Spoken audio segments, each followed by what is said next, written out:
Welcome back to our channel, where we journey through the pages of history and literature. Tonight, we're stepping into the heart of ancient Sicily, into a world where a king's own mind becomes his most formidable enemy. This is a story of jealousy, of madness, and a profound love destroyed by suspicion. So, find a comfortable spot, close your eyes, and breathe deeply. Let my voice guide you to the winter palace of King Leontes. Imagine the coldest season in Sicily. A thick blanket of snow covers the palace gardens, glistening under the pale moonlight. Inside the great hall, huge fires crackle and roar, casting dancing shadows and warming the ancient stone walls. King Leontes sits upon his throne, surrounded by the people he loves most in the world. His wife, Queen Hermione, stands gracefully beside him. Her belly is swollen, as she is 9 months pregnant with their second child. Her face glows with the beautiful anticipation of new life.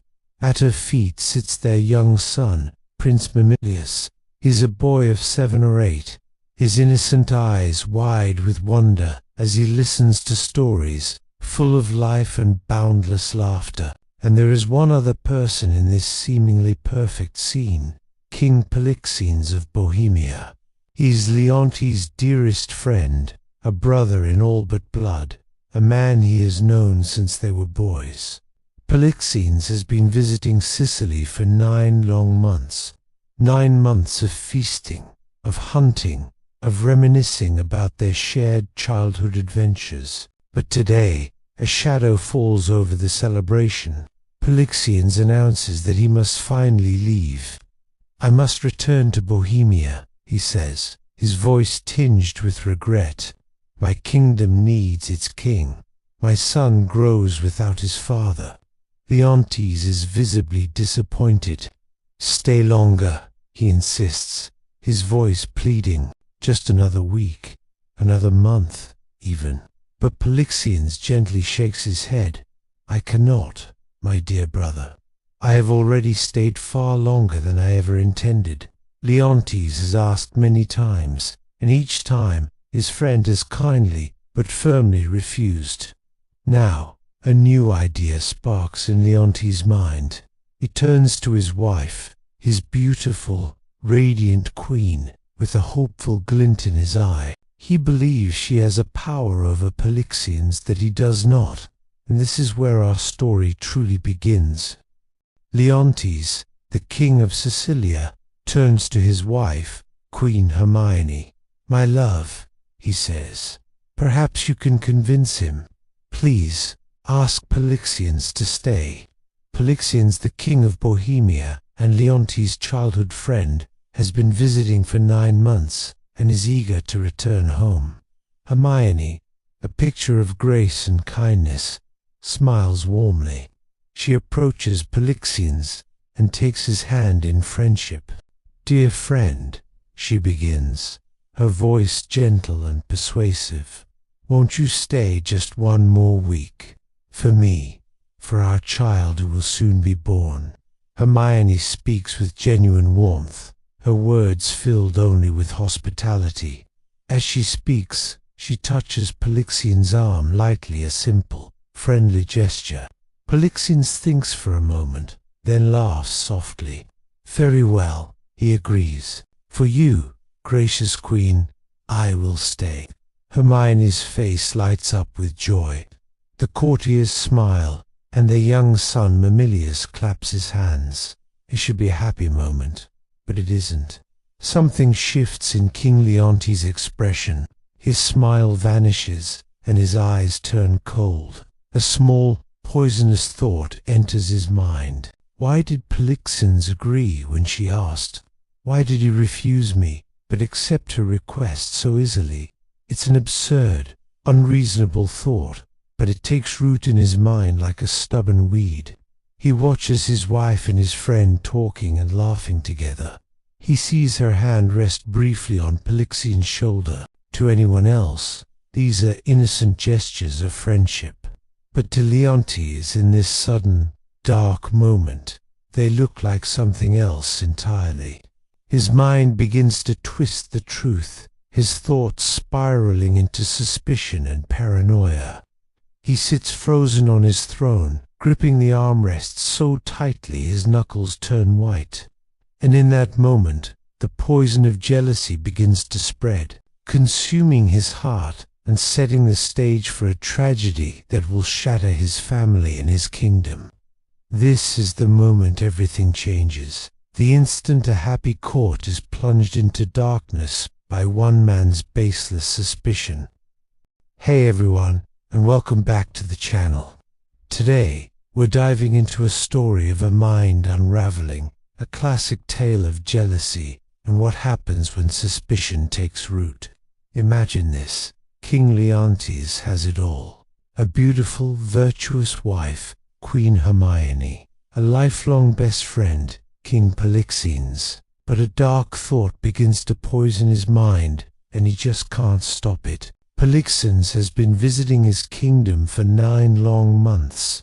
Coincidentally, Hermione is also 9 months pregnant. For Leontes, this isn't a happy coincidence. It's a monstrous equation that his mind keeps replaying. He knows his wife is faithful. He knows his friend is honorable. But jealousy doesn't care about facts. It thrives on fear and whispers lies. From across the grand hall, Leontes watches them. Hermione and Polixenes are standing by the fire, their conversation quiet and easy. They look so comfortable together. Too comfortable. His jaw tightens. His breath catches. How could I have been so blind? He seethes internally. How long has this betrayal been happening right under my nose? The thought becomes unbearable. He shoots up from his throne, the sudden movement silencing the room. All eyes are on him. "Camillo!" he barks. Camillo, his most trusted advisor, a wise and loyal man, rushes to his side. "Yes, my lord," he asks, bowing. Leontes grips his arm, his voice a low, urgent hiss. "Come with me. Now, we must speak in private." He pulls Camillo into a small, cold chamber, slamming the heavy door shut. The room is dark, matching the storm in Leontes' soul. He turns on his servant, his eyes wild with fury and pain. "Tell me the truth, Camillo," he demands, his voice trembling. "Have you seen it? The way they look at each other. Have you noticed anything between the Queen and King Polixenes?" Camillo is completely baffled. "My lord, I'm not sure I understand what you're suggesting." Leontes' rage explodes. "Don't play dumb with me. Have you seen how they touch? How familiar they are?" Camillo, his face a mask of shock, tries to reason with him. "My lord, the Queen is the very picture of virtue and honor. I've seen absolutely nothing improper. But Leontes is beyond reason. The poison has taken hold, and a terrible chain of events is about to be set in motion. We'll explore what happens next in our deep dive into Shakespeare's The Winter's Tale. This play is a powerful reminder of how destructive, unchecked jealousy can be. "You lie," King Leontes roars, his face twisted in a mask of pure rage. "Or you're just too blind to see what's happening right in front of you." The entire court sees it. They all whisper about it. Everyone except you, it seems. Camillo, his loyal servant, shrinks back, stunned. He's never seen his king like this, so consumed by fury. "My lord, please," he begs, "calm yourself. There is nothing between Queen Hermione and King Polixenes. Nothing at all." But Leontes is a storm that cannot be calmed. His mind is a fortress, and the gates are locked. "She has betrayed me," he seethes, his voice trembling with a toxic mix of anger and heartbreak. "My own wife, but my oldest friend, in my own home, while carrying what she dares to call my child." Camillo's eyes go wide with horror. "This is madness, my lord. This can't be true." The queen loves you. She has always been faithful. Leontes lets out a bitter, hollow laugh. Faithful? She's a cheater. Polixenes is a traitor. And you, Camillo, you will help me make this right. A chill snakes down Camillo's spine. What do you mean, my lord? The king closes the distance between them, his voice a venomous whisper. You will kill Polixenes tonight. Before he leaves Sicily, you will poison his wine. Camillo feels the world tilt on its axis. My lord, I can't murder an innocent man, a king. This is insane. Leontes' hand drifts to the dagger hanging at his side, a silent, deadly promise. You will do as I command, he says, his voice as cold as a tomb, or you will hang as a traitor. You helped them hide their affair, so you are just as guilty. Camillo sees it then. There's no reasoning with this man, not now. Jealousy has poisoned his mind and soul. Defeated, he bows his head. Yes, my lord, I will do as you command. But as the words leave his lips, a silent vow forms in his heart. He cannot commit this monstrous act. He must warn Polixenes. He must get him out of Sicily before it's too late. The king's madness will not claim another victim. Not tonight. Hey everyone, and welcome back to the channel. Today, we're diving into a story of a mind unraveling, a classic tale of jealousy and what happens when suspicion takes root. Imagine this. King Leontes has it all. A beautiful, virtuous wife, Queen Hermione. A lifelong best friend, King Polixenes. But a dark thought begins to poison his mind, and he just can't stop it. Polixenes has been visiting his kingdom for 9 long months. Coincidentally, Hermione is also 9 months pregnant. For Leontes, this isn't a happy coincidence. It's a monstrous equation that his mind keeps replaying. He knows his wife is faithful. He knows his friend is honorable. But jealousy doesn't care about facts. It thrives on fear and whispers lies. From across the grand hall, Leontes watches them. Hermione and Polixenes are standing by the fire, their conversation quiet and easy. They look so comfortable together, too comfortable. His jaw tightens, his breath catches. How could I have been so blind? He seethes internally. How long has this betrayal been happening right under my nose? The thought becomes unbearable. He shoots up from his throne, the sudden movement silencing the room. All eyes are on him. Camillo, he barks. Camillo, his most trusted advisor, a wise and loyal man, rushes to his side. Yes, my lord, he asks, bowing. Leontes grips his arm, his voice a low, urgent hiss. Come with me. Now, we must speak in private. He pulls Camillo into a small, cold chamber, slamming the heavy door shut. The room is dark, matching the storm in Leontes' soul. He turns on his servant, his eyes wild with fury and pain. Tell me the truth, Camillo, he demands, his voice trembling. Have you seen it? The way they look at each other. Have you noticed anything between the Queen and King Polixenes? Camillo is completely baffled. My lord, I'm not sure I understand what you're suggesting. Leontes' rage explodes. Don't play dumb with me. Have you seen how they touch? How familiar they are? Camillo, his face a mask of shock, tries to reason with him. My lord, the Queen is the very picture of virtue and honor. I have seen absolutely nothing improper. But Leontes is beyond reason. The poison has taken hold, and a terrible chain of events is about to be set in motion. We'll explore what happens next in our deep dive into Shakespeare's The Winter's Tale. This play is a powerful reminder of how destructive, unchecked jealousy can be. The morning sun casts long, cold shadows across the palace of Sicily. but it brings no warmth to King Leontes. He stands in the great hall, his face a mask of fury and betrayal. The news has just reached him. His lifelong friend, King Polixenes, has fled in the night, aided by Leontes' most trusted advisor, Camillo. To Leontes, consumed by a sudden, venomous jealousy. This is all the proof he needs. In his twisted mind, their escape confirms his darkest suspicions. His voice, sharp and brittle, cuts through the tense silence. "Bring me the queen," he commands. The sound echoes off the cold stone walls. The guards exchange nervous glances. One of them, braver than the rest, steps forward. "My lord," he begins cautiously, "the queen is with child. Perhaps this isn't the best. I said bring her to me." Leontes roars, his voice cracking with rage. Now, the guards bow low and scramble to obey.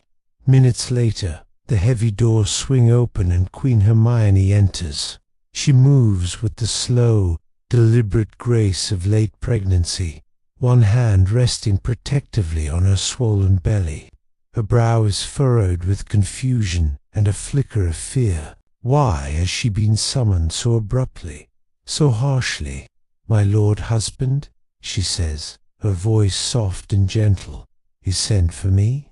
She tries to keep her tone calm, but her worried eye searches for an answer. Leontes glares at her, his expression filled with a chilling hatred. "Do not call me husband," he spits. "You have forfeited the right to that name." Hermione stops dead in her tracks, the color draining from her face. The fear in her eyes deepens. "I don't understand," she whispers. "What has happened? Where is Polixenes? And Camillo? Where is he?" The mention of their names is like gasoline on a fire.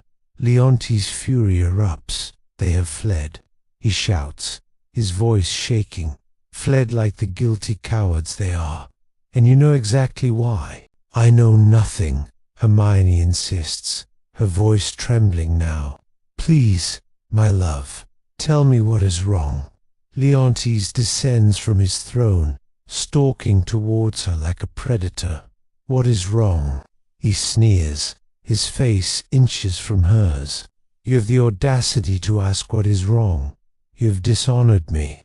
You have betrayed our marriage bed with Polixenes. And that child you carry," he gestures cruelly at her belly, "is not mine.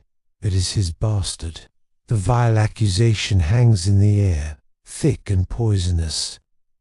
The assembled courtiers gasp, frozen in stunned silence. Hermione looks as if she's been struck. For a long moment, she is speechless, struggling to breathe. Finally, she finds her voice, though it is thin and strained. "My lord, these words, ... they are madness. I have never been unfaithful, not in thought, not in word, not in deed. Polixenes is your friend, your brother. I showed him the courtesy and respect his station and your friendship demanded. Nothing more." But her pleas are lost on him. The king's mind is a fortress, and its gates have slammed shut on reason and on love. Have you ever seen jealousy completely destroy a person? Well, today we're diving into one of Shakespeare's most intense and heartbreaking scenes, where a king's unfounded suspicion tears his family apart. Picture this: the grand hall of a palace. King Leontes is consumed by a furious, irrational jealousy. He's convinced his wife, Queen Hermione, is having an affair with his lifelong best friend, King Polixenes. He confronts her, his voice thundering through the hall. "Liar!" he shouts. "I've seen the way you look at him, the way you touch him. You refuse to stay for me, but one word from you and he agrees." Hermione, though heartbroken and shocked, stands with incredible dignity. Her eyes are filled with tears, but her voice is steady. She tells him, if being a gracious hostess to your friend is a crime, then yes, I'm guilty. But adultery?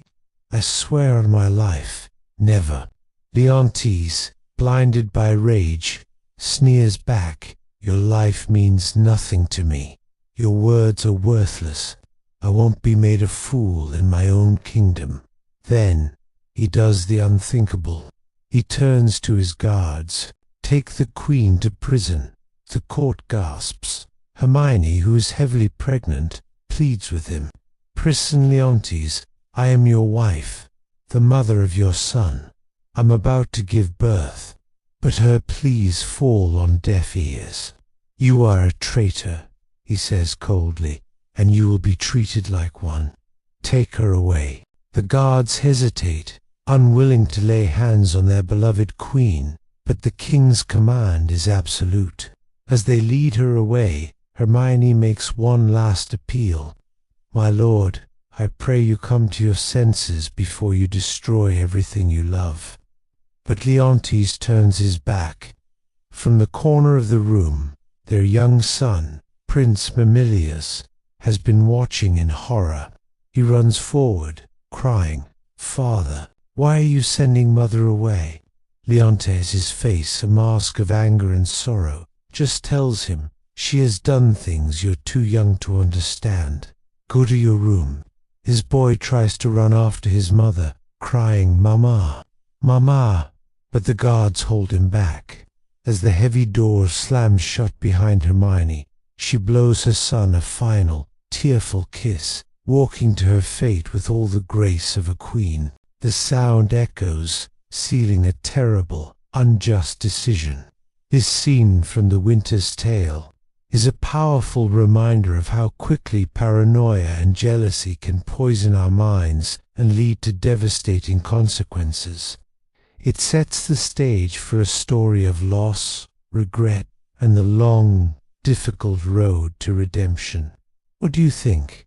Could you forgive Leontes for this? In the days that followed Queen Hermione's imprisonment, she sat alone in the biting cold of her cell. The stone walls were damp, slick with moisture. The only light was a weak, distant sliver from a tiny window set high above, out of reach. She clutched a thin, scratchy blanket around her shoulders, and she waited. She waited for her trial.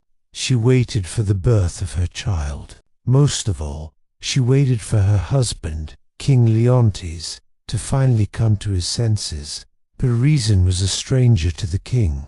His mind was clouded by a storm of jealousy. Yet, within the fearful silence of the palace, one voice dared to rise against the king's madness.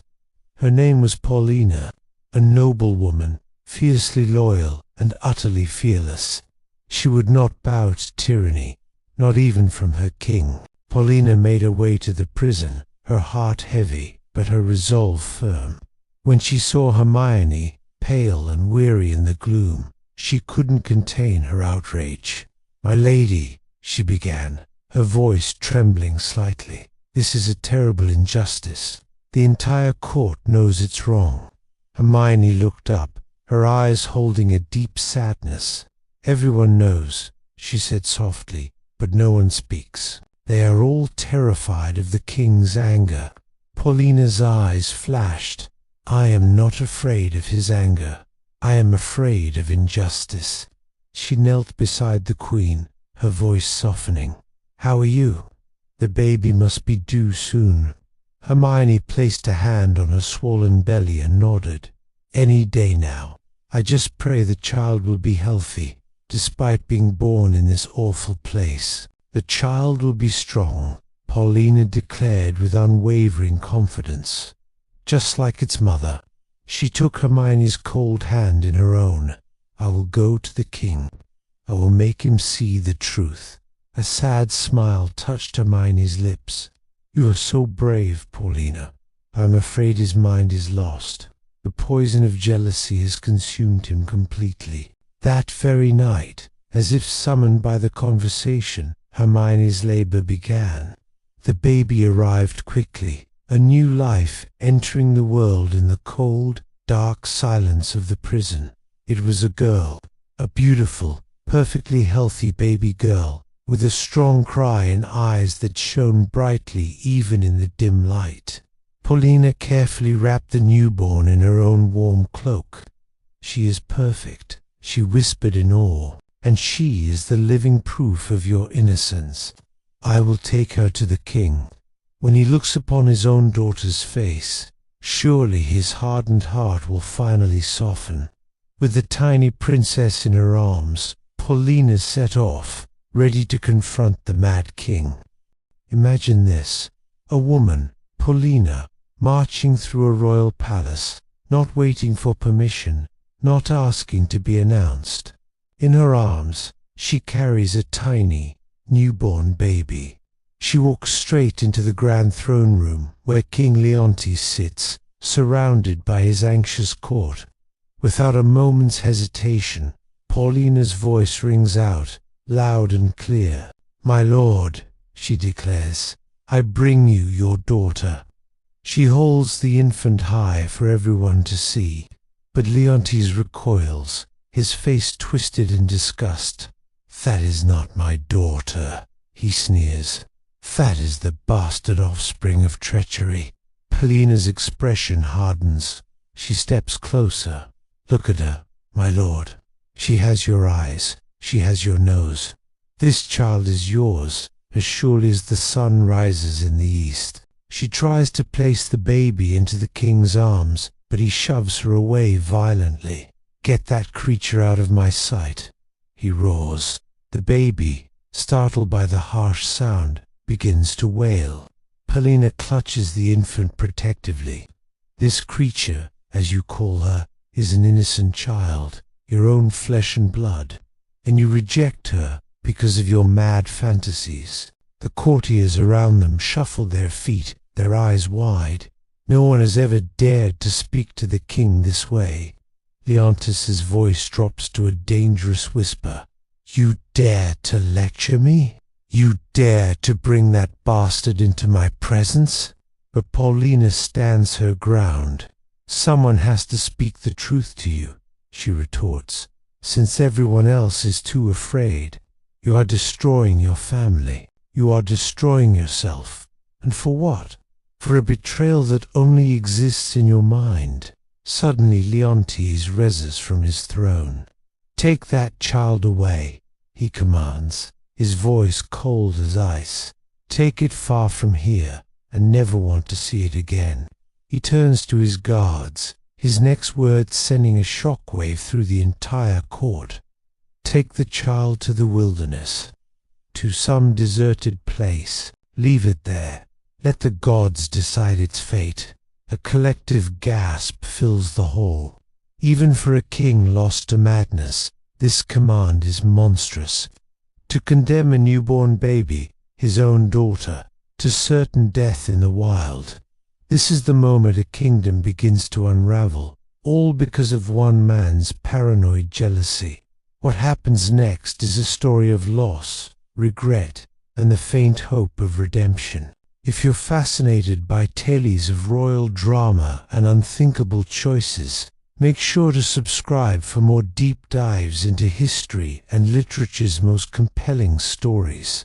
Thanks for watching. Paulina clutched the baby, her voice trembling but firm. "You cannot mean this. This is murder." But King Leontes' eyes were wild, consumed by a mad jealousy. "I mean every single word," he snarled. "The child will be taken away tonight, and if anyone defies me, they will join the queen in prison." His fingers shot out, pointing directly at Paulina. "You have spoken too freely, woman. Leave before I have you arrested as well."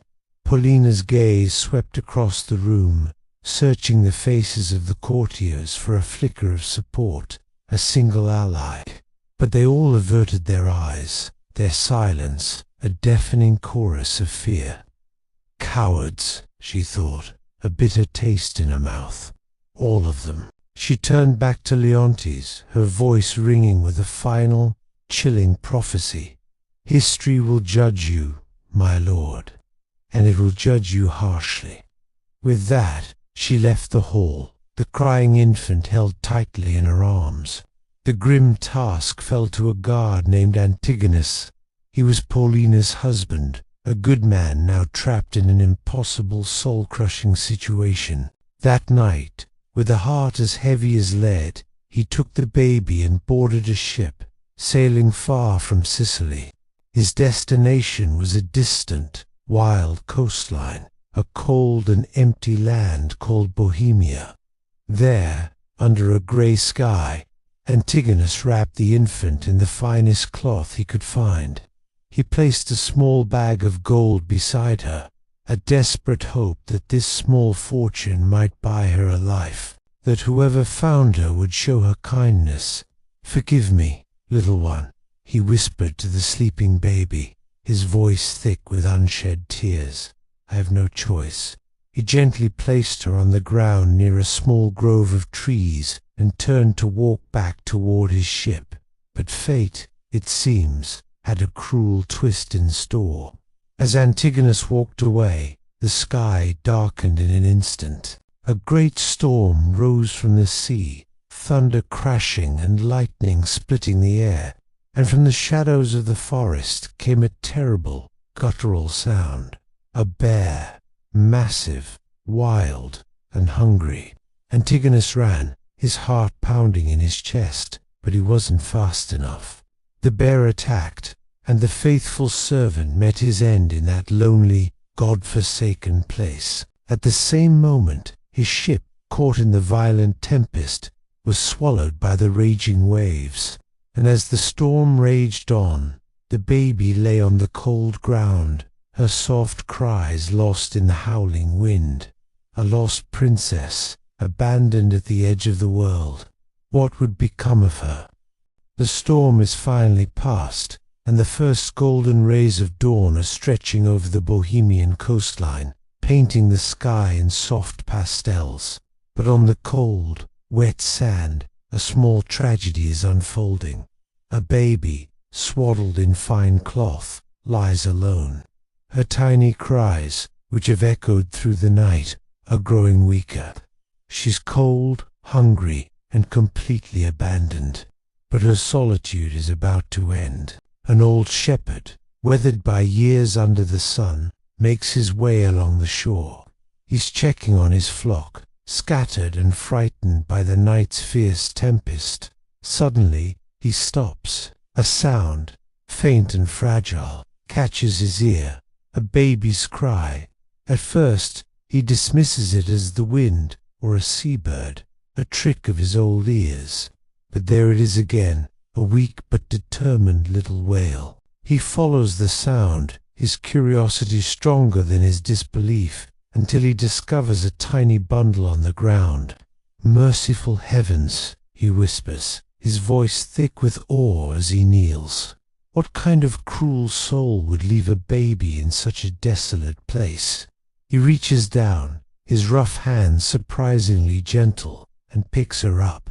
The child is cold to the touch, but she's alive, a little fighter. She opens her eyes, and her gaze meets his. In that moment, the old shepherd's heart melts. He notices the rich fabric she's wrapped in, a stark contrast to the rough sand, and beside her a bag heavy with gold. "This is no ordinary child," he murmurs to himself. "She must be from a noble family. But why? Why was she left here to die?" Just then, his son, a strong young man, comes running down the beach, his face pale. "Father, I found a body near the rocks. It looks like a bear got him." The shepherd barely glances up, holding the infant close to his chest for warmth. "Never mind that now, son. Look what I've found." The young man freezes, staring in utter disbelief at the baby in his father's arms. A baby out here after that storm. "The gods have sent her to us," the old shepherd declares, his voice filled with a sudden, profound conviction. "She is a gift, a blessing." He gazes down at the child's now peaceful face. "It's been so many years since my wife passed. My own children are grown and gone. Perhaps this little one is meant to fill the empty space in my home and my heart. His son, catching the wonder in his father's eyes, nods slowly. What will you name her, father? The shepherd thinks for a moment, a gentle smile touching his lips. Perdita, he says softly. It means the lost one. Because she was lost, and now she is found. 16 years, that's how long it has been. 16 long, slow winters have come and gone in Sicily, and for King Leontes, each one has been a lifetime. He lives in a prison, you see, not one with stone walls or iron bars, but one built from guilt and haunted by grief. Every single day, he is forced to remember what he did, and with each sunrise, the weight of his crimes presses down harder on his soul. It all started to unravel at Queen Hermione's trial. Can you imagine? Weak from childbirth, she stood before the court with unwavering dignity. She spoke eloquently, powerfully, swearing her innocence before everyone, before the gods themselves. To prove her guilt, Leontes had sent messengers to the oracle of Apollo. But when they returned, the message was clear and absolute. Hermione is innocent. Polixenes is blameless. Camillo is a loyal man. Leontes is a jealous tyrant. And the king will live without an heir unless the lost child is found. But Leontes, consumed by his madness, refused to believe it. The oracle lies, he screamed. In that exact moment, a servant ran in, his face pale with terror. The young prince, Mamilius, was dead. The boy, who adored his mother, had withered away from heartbreak over her imprisonment.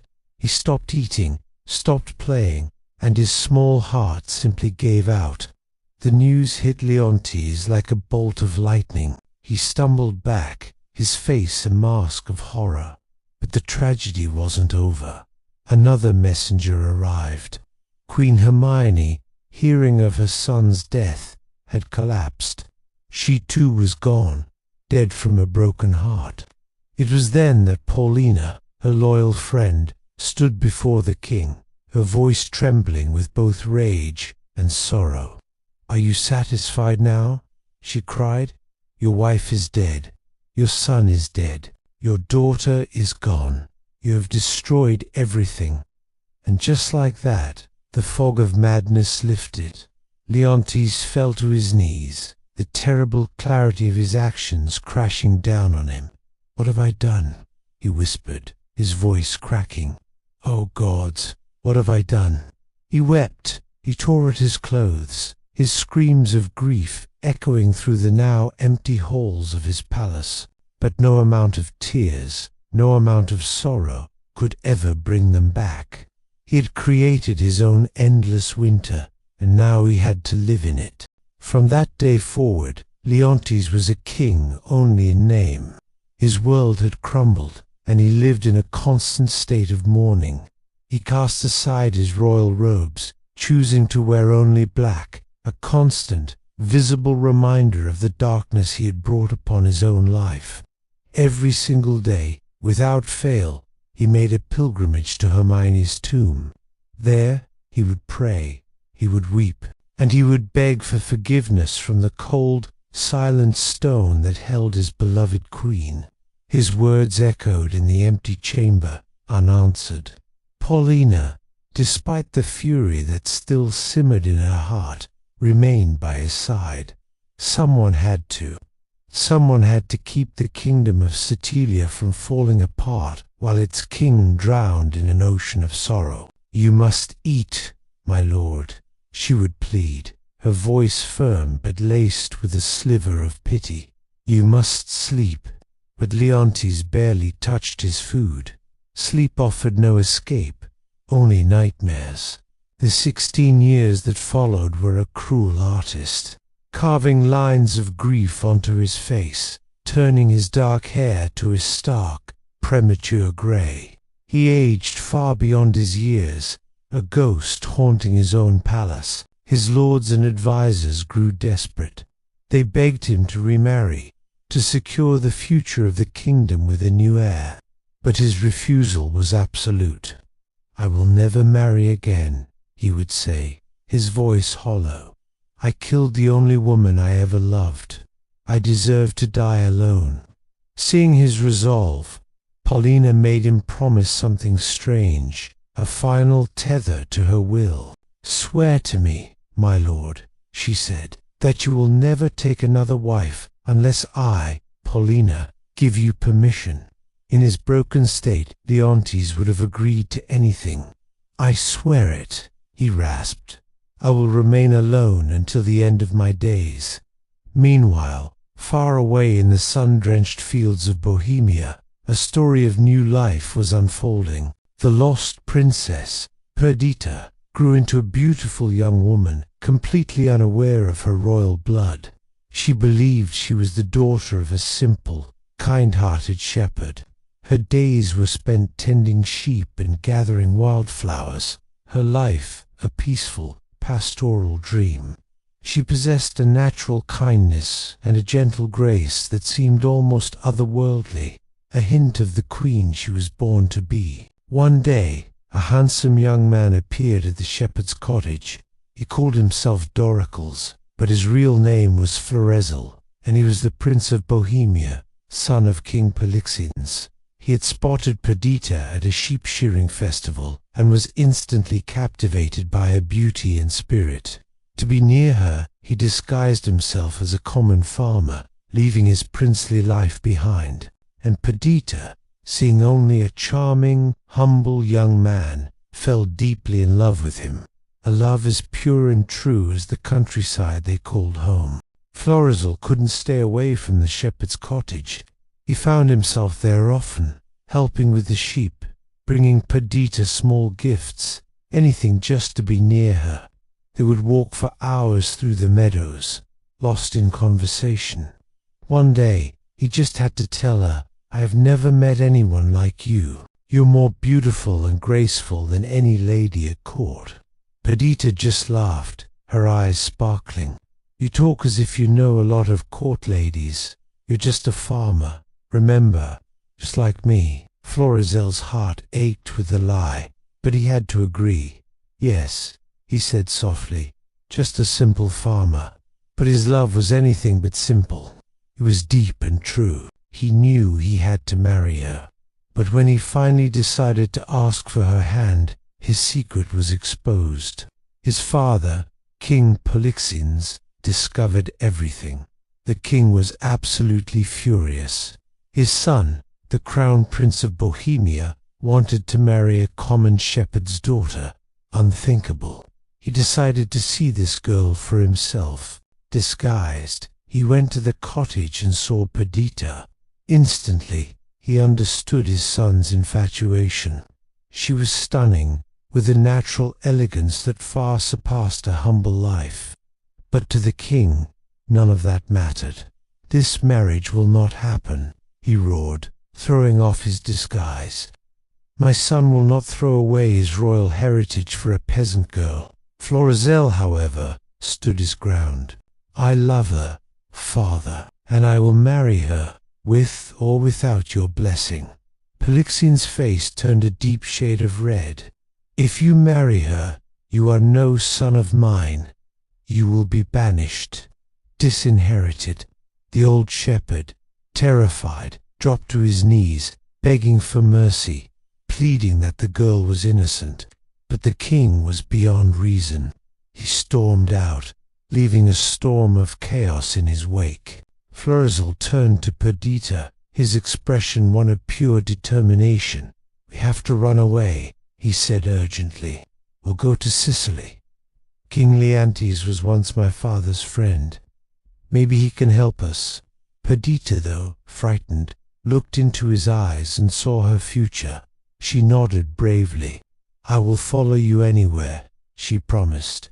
And so, with hope in their hearts, they prepared to flee, setting a course for the very kingdom where Perdita was born, a secret neither of them could possibly know. What will happen when they arrive in Sicily? Worried about the trouble his adopted daughter had caused, the old shepherd made a fateful decision. He would follow the young couple, Florizel and Perdita, all the way to Sicily. He gathered the fine cloth and the bag of gold that had been left with Perdita when she was just a baby. He thought to himself, maybe, just maybe, these items will prove she is of noble birth. Perhaps that will convince the king to accept their marriage. And so they set sail for Sicily, Florizel, Perdita, and the old shepherd. When they finally arrived at the palace, King Leontes received them with great surprise. It had been 16 long years since he had seen anyone from Bohemia, let alone his old friend Polixenes. He looked at Florizel and asked, "You are Polixenes' son. You look so much like your father when he was young." The words pierced his heart with a familiar pain. Florizel explained their desperate situation. "My father forbids me to marry the woman I love, all because she is a shepherd's daughter. I come to you, King Leontes, hoping you might give us shelter and perhaps speak to my father on our behalf." Leontes looked at the young couple. He saw their love, pure and true, and it was a painful reminder of everything he had destroyed. "I will help you," he declared. "I will send word to your father. Perhaps time has softened his heart, just as it has softened mine." But before any message could be sent, a new arrival changed everything. King Polixenes himself had arrived in Sicily. He had followed his son, determined to drag him back to Bohemia. The two kings stood face to face for the first time in 16 years. The air was thick with tense silence. Then Leontes spoke, his voice quiet but firm. "Old friend," he began, "I know I have no right to ask anything of you, but these young people, they love each other. Do not make the same mistake I made. Do not let pride and anger destroy their happiness." Polixenes stared at his former friend. He saw the grey in his hair, the weariness on his face, the endless ocean of sadness in his eyes. And in that moment, something inside him finally stopped. What would happen next? Just as King Polixenes was about to speak, a nervous old shepherd shuffled forward. He bowed deeply before the two kings. "Your Majesties," he began, his voice trembling slightly, "I have something to show you. It might be very important." With shaky hands, he presented a bundle of rich cloth and a small bag heavy with gold. "These," he said, "were with the baby I found 16 years ago, right on the shores of Bohemia." Leontes's world froze. His breath caught in his throat. He reached out, his hand trembling, and his fingers brushed against the fabric. He knew it instantly. It was from the royal nursery, the very cloth he had commanded be wrapped around his infant daughter before she was cruelly taken away. "Where did you get this?" he whispered, his voice so faint it was almost lost to the air. His shepherd explained, "I found the baby during a terrible storm. She was just lying there on the cold ground, crying her heart out. I couldn't leave her, so I took her home and raised her as my own." He glanced at the beautiful young woman beside him. "I always suspected she was of noble birth because of these fine things, but I never knew whose child she was. I named her Perdita, ... the lost one." The words of the Oracle's prophecy echoed in Leontes' mind. That which is lost is not found. He sank to his knees, his eyes fixed on Perdita with a mix of wonder and disbelief. "My daughter," he choked out, the words catching in his throat. "My daughter lives." Tears of grief and joy streamed down his face, washing away 16 years of sorrow. "All this time, I believed she was gone, perished in the wilderness." Perdita stared at the weeping king, her mind reeling in confusion. "I am your daughter. You are my father." The idea was too immense, too sudden to grasp. The old shepherd, who had been her father for her entire life, nodded, his eyes filled with a gentle encouragement. "It's true, child. I always knew you were special." Polixenes stood by, completely stunned. His own son, Florizel, wanted to marry the long-lost daughter of his oldest friend, King Leontes. The children of two kings, separated by tragedy and anger, now brought back together by a twist of fate.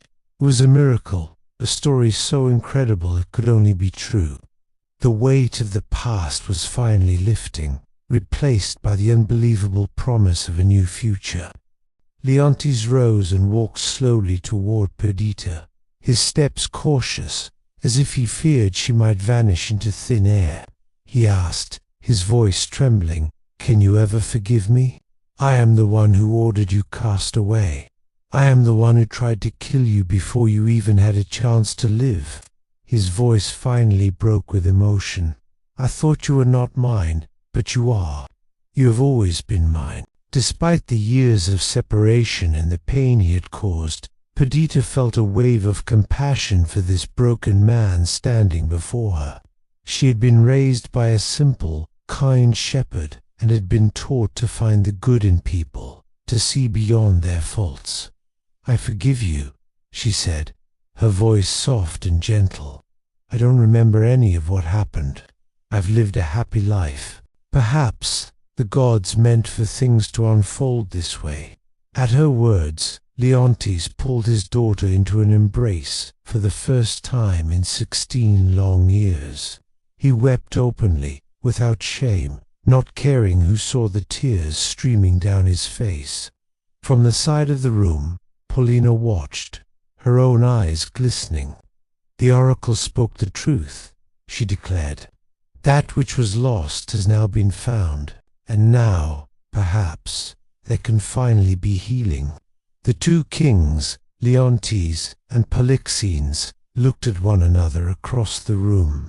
16 years of separation, 16 years of agony, all born from Leontes' descent into madness. "I owe you an apology that can never be adequate," Leontes said to Polixenes, his voice filled with remorse. "I accused you falsely. I tried to have you killed. I destroyed our friendship with my jealous delusions." Polixenes remained silent for a long moment, the weight of the years hanging between them.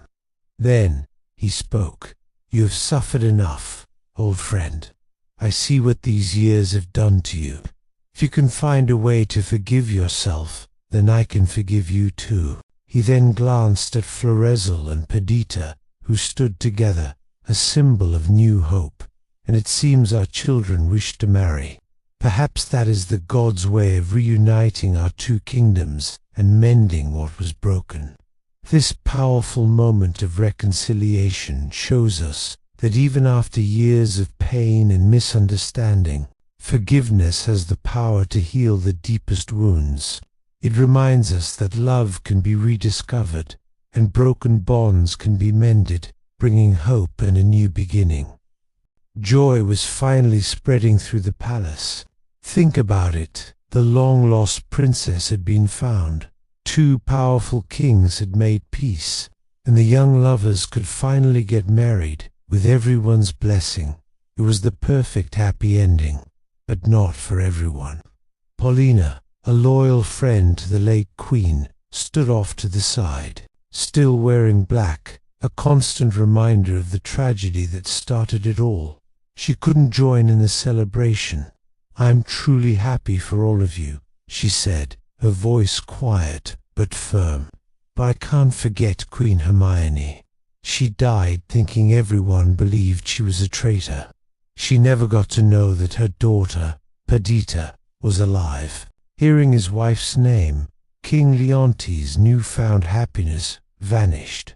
The weight of his past mistakes came crashing back down on him. "You're right, Paulina," he admitted, his voice thick with regret.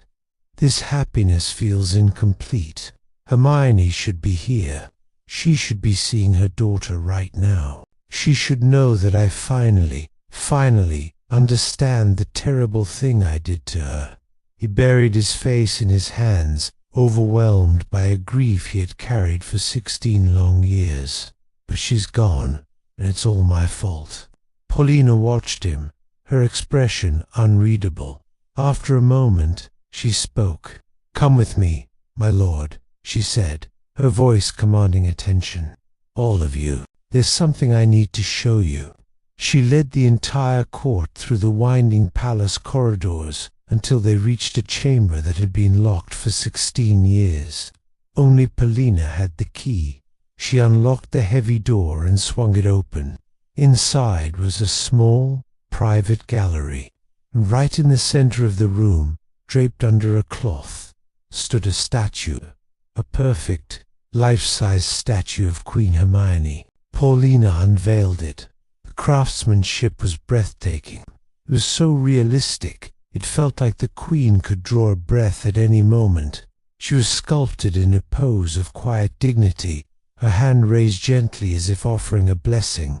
"I had this statue made in her memory," Paulina explained, "so that we would never, ever forget her." Leontes walked towards the statue as if in a trance. He stared at the face of his wife, every detail carved with incredible precision. "It's exactly like her," he whispered, his voice filled with awe and sorrow. "It's as if she could speak to me."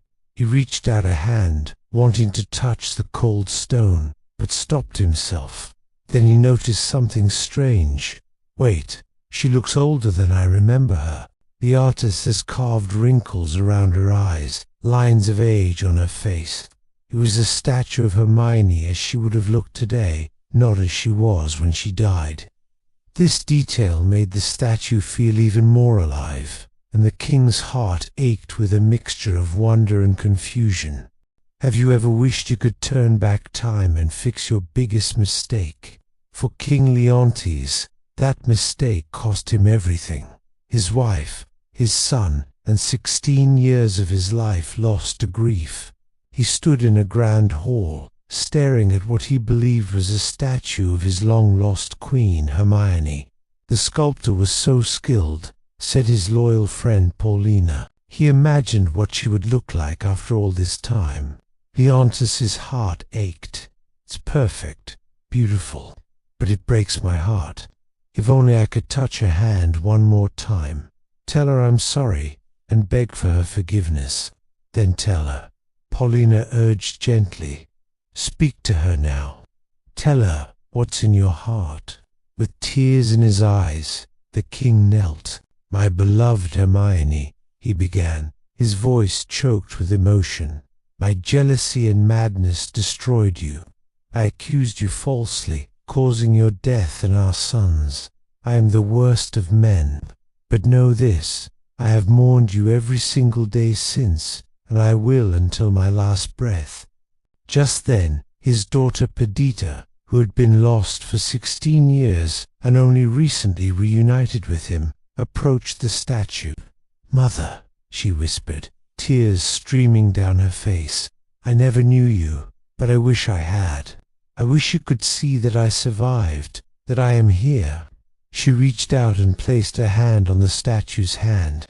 And then the impossible happened. The statue... "It's warm," she gasped, pulling her hand back in shock. Leontes shot to his feet, his eyes wide. "That's impossible. Stone is cold." But Paulina just smiled. "Music," she called out. As a soft melody filled the room, she said, "Watch and believe in miracles." Slowly, the statue began to move. A slight shift of the shoulders, then a hand lowered. The eyes blinked, and the chest rose and fell with a gentle breath. It wasn't a statue at all. It was Hermione, alive, real. She stepped down from the pedestal, moving stiffly after so long. Leontes couldn't believe his eyes. His wife, whom he thought he had lost forever, was standing before him. After 16 years of penance, a miracle had finally granted him the one thing he desired most, a second chance. Leontes couldn't move, he couldn't speak, he couldn't even breathe. Before him stood his wife Hermione, alive. He finally whispered, "You died. You told me you died." Hermione's eyes were filled with a mix of sorrow and forgiveness. "I did not die," she said, her voice older, softer, but still unmistakably hers. "Paulina hid me away. She told everyone I was dead." Paulina stepped forward. "When you got the oracle's message and heard about your son's death, the queen collapsed. Everyone thought she died from the shock, but she had only fainted. I revived her in secret and hid her here. I told her that one day, if the gods allowed it, her daughter might be found. I couldn't face you, Leontes," Hermione added. "Not then. Not when you believed such terrible things about me. Not when our son had just died because of your jealousy. So I stayed hidden. For 16 years I lived in this room, praying the oracle's words would come true, that my lost child would be found. And now she has been," Paulina said, gently guiding Perdita forward. Hermione looked at her long-lost daughter and began to weep. "My baby," she whispered. "You were so small when they took you away, and look at you now, a beautiful young woman." She opened her arms, and Perdita ran into them. Mother and daughter embraced for the first time in 16 years, a moment of pure, unadulterated joy. Leontes stood frozen, terrified to approach. "Can you forgive me?" he asked, his voice breaking. "After everything I've done, is it possible?" Hermione turned to him. The silence was heavy with the pain of the past. Then, slowly, she held out her hand. "Come," she said quietly. "Let us leave the winter behind us. Let us begin again." Leontes took her hand, falling to his knees and weeping. "I don't deserve this. I don't deserve your forgiveness or your love." Hermione placed her other hand on his head. "Perhaps not," she said, "but I give it anyway, because anger won't bring back our son, and our daughter has returned to us. That is miracle enough." And so the long, cold winter finally ended. The ice of grief and jealousy melted away. King Leontes, Queen Hermione, and Princess Perdita stood together as a family once more. Florizel and Perdita were married with the blessings of both kings, uniting their kingdoms in friendship. And Paulina, the loyal friend who made it all possible, was honored above everyone. This story spread across the land a tale of madness and redemption, of loss and miraculous recovery, a tale of winter's harsh chill giving way to the warmth of spring. And forever after, it was known as the Winter's Tale, a story of how love, forgiveness, and patience can heal even the deepest wounds. Thank you for watching.